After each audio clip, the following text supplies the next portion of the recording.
Assalamualaikum warahmatullahi wabarakatuh.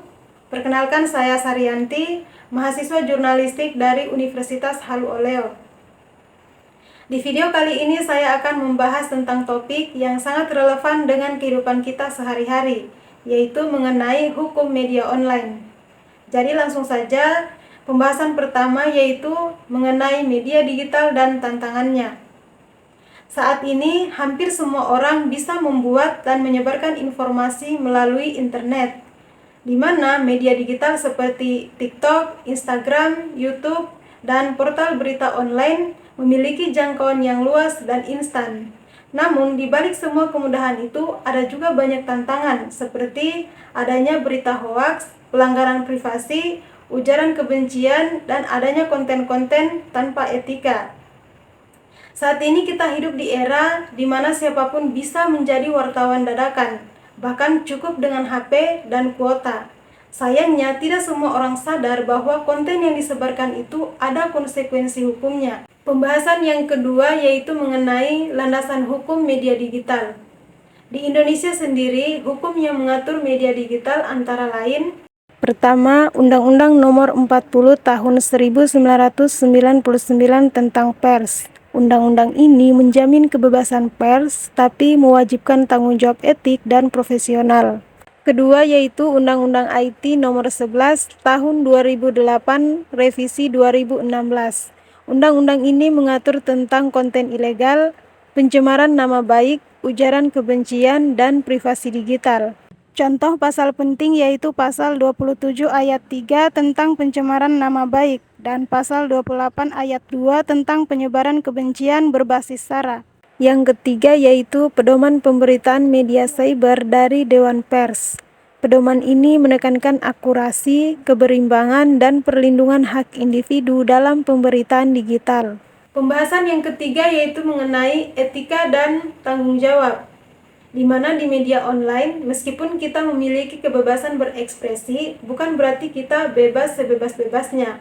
Ada tanggung jawab hukum dan etika yang harus kita patuhi. Di antaranya, tidak boleh menyebarkan identitas korban, tidak boleh mengunggah video pribadi orang lain, dan tidak boleh membuat konten video clickbait demi viral.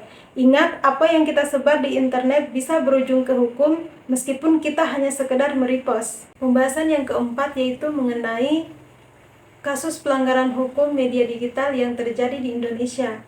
Contoh-contoh kasusnya itu seperti kasus Ratna Sarumpait 2018 tentang penyebaran berita hoaks mengenai penganiayaan yang menghebohkan publik.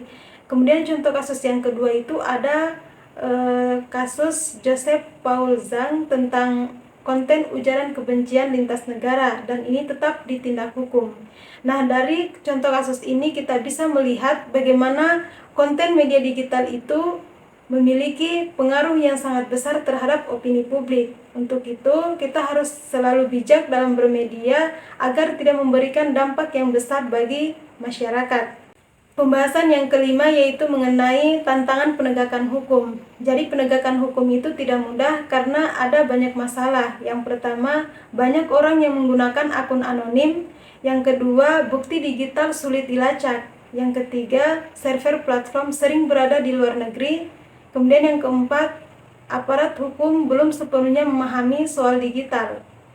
Oleh karena itu, kolaborasi antara negara, aparat hukum, platform media digital, dan masyarakat sangat dibutuhkan. Pembahasan yang keenam yaitu mengenai solusi dan harapan yang bisa kita lakukan. Jadi, apa yang bisa kita lakukan yaitu yang pertama, meningkatkan literasi digital. Yang kedua, mendukung revisi Undang-Undang IT agar lebih adil. Yang ketiga, memahami hak tanggung jawab dalam ruang media digital. Kemudian yang keempat, melaporkan konten-konten yang bermasalah. Yang kelima, menggunakan media secara bijak dan bertanggung jawab. Itulah pembahasan saya mengenai hukum media online. Dan dari penjelasan tadi kita bisa simpulkan bahwa media online itu memang memberikan kita kebebasan dalam berekspresi, tetapi juga membawa tanggung jawab yang besar. Untuk itu, mari kita ciptakan ruang digital yang sehat, aman, dan beretika.